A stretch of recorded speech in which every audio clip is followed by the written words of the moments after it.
হযরত ইব্রাহিম আলাইহিস সালামের কথা আল্লাহ পাক কোরআনে কারিমে বলছেন, সবর কারে কয় দেখো, শেখো সবর কারে কয়। আল্লাহ পাক বললেন, ইব্রাহিম তোমার বিবি আর তোমার নবজাতক এই সন্তানকে রেখে আসো মক্কা নগরীতে। তিনি চলে গেলেন, সেখানে ঘর নাই, বাড়ি নাই, কিচ্ছু নাই, চতুর্দিকে ধুধু বালু আর মরুভূমি।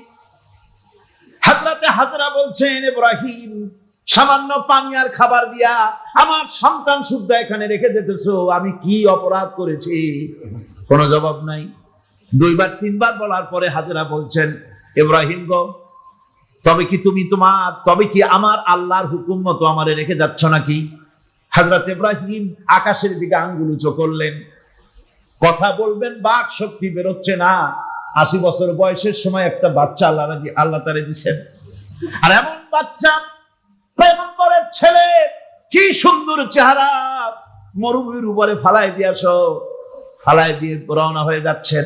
মুখ দিয়া কথা সরছে না, আকাশের দিকে দেখালেন। হযরত হাজরা বুঝতে পারলেন।